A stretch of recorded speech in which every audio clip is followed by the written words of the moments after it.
नमस्कार, दिन भर की बड़ी खबरों में आपका स्वागत है। मैं हूं परवीन शेख। आज इस बुलेटिन में बात होगी कर्नाटक में कांग्रेस के वार से फंसे पीएम मोदी के ट्विटर पर ट्रेंड कर रहे भाजपा हटाओ देश बचाओ की। बात करेंगे बीजेपी के मंच पर ज्योतिरादित्य सिंधिया की गुस्ताखी की, लालू यादव से डरती बीजेपी की। साथ ही जानेंगे अब क्यों मोदी सरकार पर बरसे फारूक अब्दुल्ला, 2024 के चुनावों के लिए क्या है आरएसएस की रणनीति। और बुलेटिन के आखिर में बात होगी अज्ञात स्रोतों से पैसे जुटाने में लगी बीजेपी की। लेकिन तमाम बड़ी खबरों से पहले एक नजर सुर्खियों पर। कर्नाटक दौरे पर पहुंचे मुख्य चुनाव आयुक्त राजीव कुमार का बड़ा बयान। बोले, हर चुनाव में अग्नि परीक्षा देता है चुनाव आयोग, अब बारी कर्नाटक की है। पीएम सुरक्षा चूक पर पंजाब से एक्शन रिपोर्ट तलब, देरी से गृह मंत्रालय नाराज। 6 महीने पहले तत्कालीन सीएस डीजीपी समेत 9 अफसर ठहराए जा चुके हैं दोषी। केंद्र सरकार सेम सेक्स मैरिज को मान्यता देने के खिलाफ सुप्रीम कोर्ट में दिए हलफनामे में कहा, यह भारतीय परंपरा के मुताबिक नहीं। सोमवार को सुप्रीम कोर्ट में सुनवाई।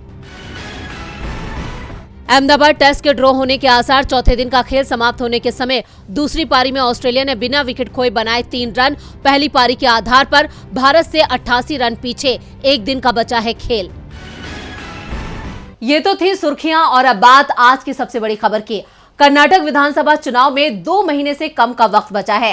राज्य में बीजेपी की सत्ता बचाने के लिए पीएम मोदी मैदान में उतर चुके हैं। पीएम आज कर्नाटक दौरे पर थे। पिछले 2 महीने से भी कम वक्त में कर्नाटक में पीएम मोदी का ये छठा दौरा है, जो ये बताने के लिए काफी है कि बीजेपी को राज्य में अपनी हार दिखाई दे रही है। पीएम मोदी ने आज बेंगलुरु मैसूर एक्सप्रेसवे का उद्घाटन कर दिया है। इस बीच कांग्रेस ने बड़ा बयान जारी किया है। कांग्रेस का दावा है कि एक्सप्रेसवे का काम अभी अधूरा है। कर्नाटक के कांग्रेस प्रभारी रणदीप सुरजेवाला ने कहा कि पीएम एक जिम्मेदार व्यक्ति हैं, वो आधे अधूरे नेशनल हाईवे का राजनीतिक रोटियां सेकने के लिए उद्घाटन क्यों कर रहे हैं। सुरजेवाला ने कहा कि इस तरह से केंद्र की मोदी सरकार लोगों की जान को खतरे में डालने का काम कर रही है। 21 किलोमीटर हाईवे अधूरा पड़ा है, कई जगहों पर अंडरपास और सर्विस रोड नहीं बने हैं। कांग्रेस ने इसे नेशनल हाईवे घोषित किया था। जमीन अधिग्रहण भी कांग्रेस ने की और आज पीएम मोदी इसका क्रेडिट ले रहे हैं। ये पीएम मोदी का पब्लिसिटी स्टंट है। कांग्रेस नेता सुरजेवाला ने सवाल किया कि पीएम राष्ट्रीय राजमार्ग का उद्घाटन क्यों कर रहे हैं, जो आधा अधूरा, खंडित, खस्ताहाल और पूरा होने से काफी दूर है। राजमार्ग के 118 किलोमीटर लंबे हिस्से के दोनों तरफ सर्विस रोड का काम पूरा नहीं हुआ है। एक्सप्रेसवे का निर्माण कांग्रेस की तरफ से निर्धारित मानकों के अनुसार नहीं किया गया है। कई जगहों पर निर्माण अवैज्ञानिक है। अक्टूबर 2022 से इस राष्ट्रीय राजमार्ग पर 300 दुर्घटनाएं हो चुकी हैं, 90 जाने जा चुकी हैं और 122 गंभीर चोटों के मामले सामने आए हैं। इसके बाद भी केंद्र और राज्य सरकार की ओर से इसे पूरी तरह से तैयार बताया जा रहा है। इसके साथ ही सुरजेवाला ने पूछा है कि आखिर पीएम सार्वजनिक सुरक्षा के खतरे से बेखबर क्यों है। वैसे कांग्रेस के ये सवाल सही भी है, क्योंकि इससे पहले राजस्थान के दौसा में दिल्ली मुंबई एक्सप्रेसवे का पीएम मोदी ने उद्घाटन किया था, जिसके दूसरे ही दिन वहां दुर्घटनाओं का सिलसिला शुरू हो गया था और उसके बाद उसे बंद कर दिया गया। ऐसे ही कुछ हाल यूपी के पूर्वांचल एक्सप्रेसवे का भी हुआ था। पूर्वांचल एक्सप्रेसवे को लेकर पीएम आज भी विपक्ष के निशाने पर हैं। अब कर्नाटक में भी आधे अधूरे एक्सप्रेसवे का उद्घाटन करके वाहवाही लूटने की पीएम कोशिश कर रहे हैं, लेकिन इस बार कांग्रेस के वार से पीएम मोदी बुरी तरह फंस गए हैं। कर्नाटक में क्या पीएम मोदी बीजेपी का बेड़ा पार लगा पाएंगे? फिलहाल तो ये काफी मुश्किल लग रहा है। बीजेपी को मुश्किलों का सामना तो सोशल मीडिया पर भी करना पड़ रहा है। सोशल मीडिया के सहारे बीजेपी ने देश के कोने कोने तक पहुंच बनाई। अब इसी सोशल मीडिया पर भाजपा हटाओ देश बचाओ ट्रेंड कर रहा है। देखते हैं ये रिपोर्ट। ट्विटर पर 2 दिन से भाजपा हटाओ देश बचाओ हैशटैग ट्रेंड कर रहा है। इस हैशटैग से कम 17,000 ट्वीट्स हो चुके हैं। इन ट्वीट्स में बीजेपी की नीतियों की पोल खोली जा रही है, साथ ही बीजेपी को उसके वादे भी याद दिलाए जा रहे हैं।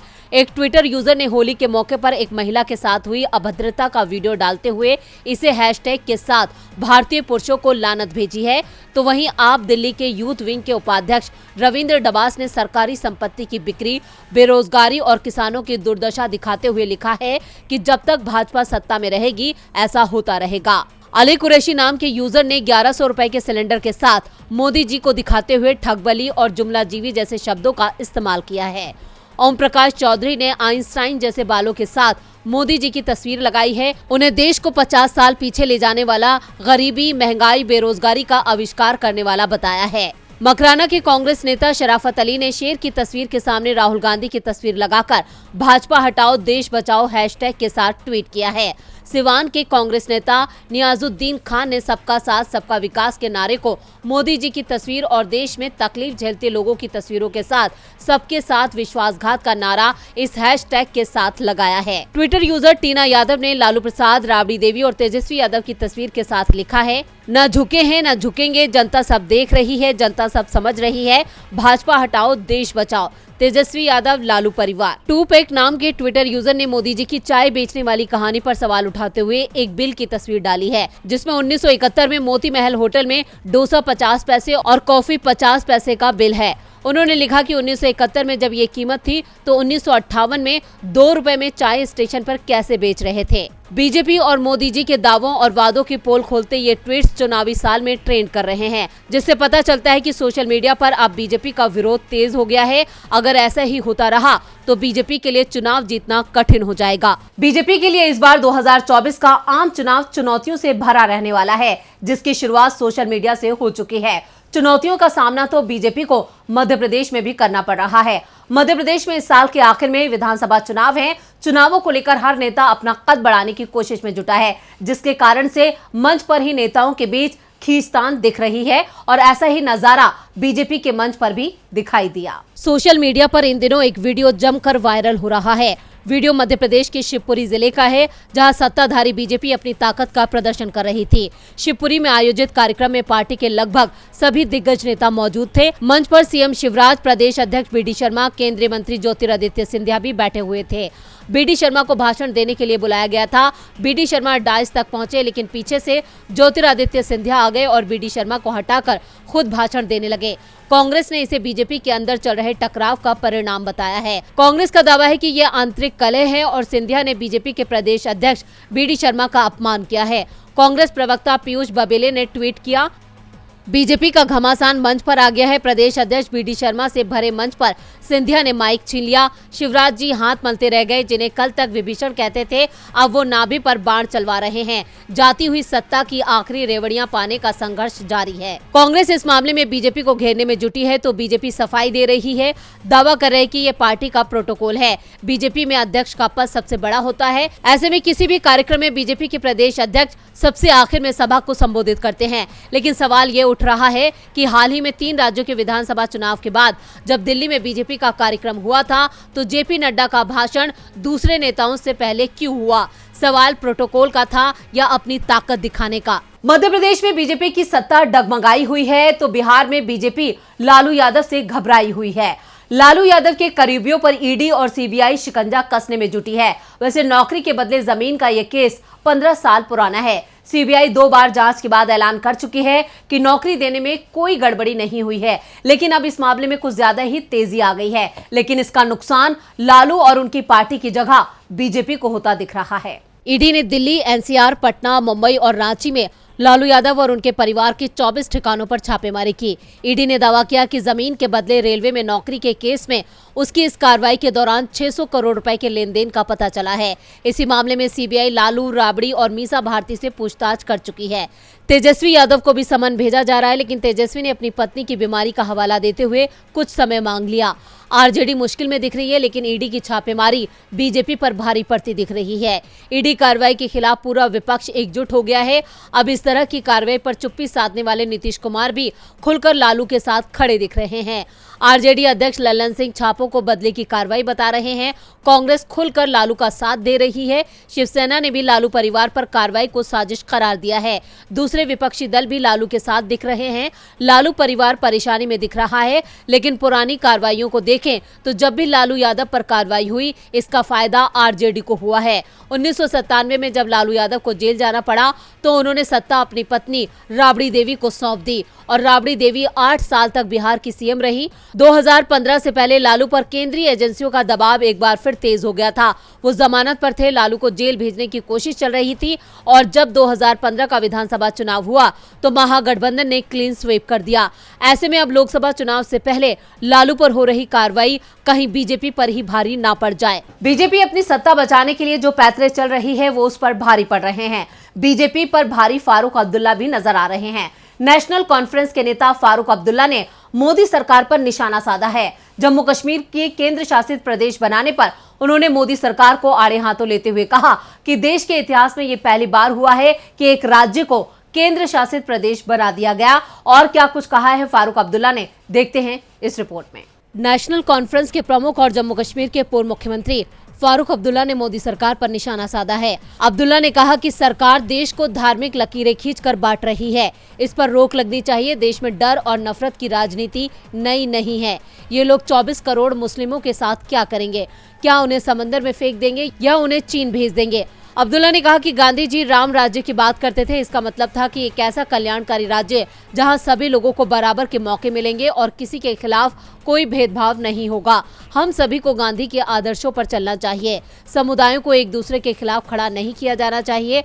अब्दुल्ला ने शनिवार को 1 दर्जन से ज्यादा पार्टियों के साथ अपने घर पर बैठक की थी और ये बयान भी उन्होंने इसी बैठक में दिया था। बैठक के बाद अब्दुल्ला ने कहा कि आज जम्मू चैम्बर ऑफ कॉमर्स ने प्रॉपर्टी टैक्स के खिलाफ बंद बुलाया था। प्रदेश में युवाओं को दबाया जा रहा है। ये दिखाता है कि जम्मू कश्मीर में हालात अच्छे नहीं हैं। जम्मू कश्मीर का पूर्ण राज्य का दर्जा हटाकर उन्हें 2 केंद्र शासित प्रदेश बनाना पूरे देश के लिए त्रासदी है। जम्मू कश्मीर देश का अभिन्न अंग है। हम इस देश के हैं तो हमारे साथ ऐसा क्यों किया जा रहा है? हम एंटी नेशनल नहीं हैं। उन्होंने आगे कहा कि हम इलेक्शन कमीशन से मिलने के लिए दिल्ली जाएंगे। हम उनसे मांग करेंगे कि यह चुनाव तय समय से पहले कराए जाएं और जम्मू कश्मीर को पूर्ण राज्य का दर्जा वापस दिलाने में उनकी मदद मांगेंगे। हम राष्ट्रीय विपक्षी पार्टियों के नेताओं से भी मुलाकात करेंगे। 2023 और 2024 चुनावी साल है, इसलिए देश की सियासत में हलचल तेज है। हलचल तो आरएसएस में भी मची हुई है। 2024 में बीजेपी को सत्ता में लाने के लिए आरएसएस में भी बैठकों का दौर शुरू हो चुका है। आज हरियाणा के पानीपत में संघ की बैठक हुई, तो क्या रहा बैठक में खास, देखते हैं ये रिपोर्ट। देश में अगले साल की शुरुआत में लोकसभा चुनाव हैं और चुनाव की तैयारियां राजनीतिक दलों ने तेज कर दी है। विपक्ष इस बार बीजेपी को घेरने की पूरी तैयारी में जुटा हुआ है। बीजेपी का डर विपक्षी नेताओं पर ईडी, सीबीआई और आईटी की तेज होती कार्रवाई से भी दिख रही है। पार्टी की रिपोर्ट ही उत्तर भारत में बड़े नुकसान की आशंका जता रही है। इसके लिए बीजेपी दक्षिण में जोर लगा रही है, लेकिन यहाँ भी हालात बीजेपी के खिलाफ ही दिखाई दे रहे हैं। बीजेपी की सत्ता हिलती देख राष्ट्रीय स्वयंसेवक संघ भी सक्रिय हो गया है और उसकी हरियाणा में प्रतिनिधि सभा की बैठक हो रही है। लोकसभा चुनाव से पहले ये संघ की अंतिम बड़ी बैठक है। पानीपत के समालखा में हो रही मीटिंग में संघ प्रमुख मोहन भागवत के साथ बीजेपी अध्यक्ष जेपी नड्डा की लंबी चर्चा हुई है। दावा किया जा रहा है कि बीजेपी में संघ के कुछ लोगों को महत्वपूर्ण जिम्मेदारी सौंपी जाएगी। संघ के इशारे पर बीजेपी में बड़े बदलाव के संकेत मिल रहे हैं। बदलाव संघ में भी दिखाई दे रहा है, इसलिए संघ के खिलाफ जिंदगी भर लड़ते रहे मुलायम सिंह यादव और शरद यादव को कार्यक्रम की शुरुआत में श्रद्धांजलि दी गई। दावा किया जा रहा है कि लोकसभा और हरियाणा विधानसभा के चुनावों से पहले मुसलमानों को रिझाने के लिए प्लान भी तैयार किया जा सकता है। मुसलमानों को कैसे रिझाया जाए और बीजेपी का वोट बैंक कैसे बढ़ाया जाए, इस पर बैठक में चर्चा की जा सकती है। और बुलेटिन के आखिर में बात एडीआर रिपोर्ट की। बीजेपी को लेकर एडीआर ने चौंकाने वाला खुलासा किया है। वित्त वर्ष 2021-22 के दौरान बीजेपी ने अज्ञात स्रोतों से हजारों करोड़ रुपए जुटाए हैं, जो राष्ट्रीय दलों की कुल आय का 53.45% है। बीजेपी की ये आय अन्य 6 राष्ट्रीय दलों की घोषित अज्ञात स्रोतों से कुल आय से कई गुना ज्यादा है। क्या है पूरी खबर, देखते हैं ये रिपोर्ट। देश की 7 पार्टियों BJP, Congress, TMC, NCP, CPI, CPIM और नेशनल पीपल्स पार्टी हैं। इन पार्टियों ने अज्ञात स्रोतों से 2172 करोड़ रुपए अर्जित किए हैं। अज्ञात स्रोतों से अर्जित की गई आमदनी उनकी कुल आमदनी का लगभग 66.04% है। इन अज्ञात स्रोतों से मिली आय में लगभग 1811.94 करोड़ यानी लगभग 83.41% इलेक्ट्रोल बॉन्ड के जरिए आए हैं। एडीआर की रिपोर्ट में कहा गया है, इन राजनीतिक दलों ने वार्षिक ऑडिट रिपोर्ट में अज्ञात स्रोतों से मिली आय के बारे में तो बताया है, लेकिन स्रोतों से जुड़ी कोई जानकारी साझा नहीं की है। मौजूदा कानून के अनुसार 20,000 रुपए से कम या चुनावी बॉन्ड के माध्यम से राजनीतिक दलों को दान देने वाले व्यक्ति या संस्था का नाम सार्वजनिक करने के लिए राजनीतिक दल बाध्य नहीं है। एडीआर के अनुसार ऐसे अज्ञात स्रोतों में चुनावी बॉन्ड के माध्यम से चंदा, कूपनों की बिक्री, राहत कोष, फुटकर आय, स्वैच्छिक चंदा और बैठकों और मोर्चों से होने वाली आय शामिल है। रिपोर्ट के अनुसार वित्त वर्ष 2021-22 में बीजेपी ने अज्ञात स्रोतों से 1161 करोड़ रुपए की आय दिखाई है, जो राष्ट्रीय दलों को अज्ञात स्रोतों से हुई कुल आय का लगभग 53.45% है। बीजेपी को मिली आय अन्य 6 राष्ट्रीय दलों की ओर से घोषित अज्ञात स्रोतों से कुल आय का 1011.18 करोड़ रुपए से 149.86 करोड़ रुपए ज्यादा है। तृणमूल कांग्रेस ने बताया कि अज्ञात स्रोतों से उसे 528 करोड़ रुपए की आय हुई है, जो राष्ट्रीय राजनीतिक दलों को अज्ञात स्रोतों से हुई कुल आय का 24.31% है। एडीआर के अनुसार 2004 और 5 में और 21 और 22 में कांग्रेस और एनसीपी के कूपनों की बिक्री से हुई कुल आय 4,398.51 करोड़ रुपए है। इस बार भी चुनावी चंदे के रूप में बीजेपी सबसे आगे है। तो आज इस बुलेटिन में बस इतना ही। देखते रहिए डीबी लाइव। नमस्कार।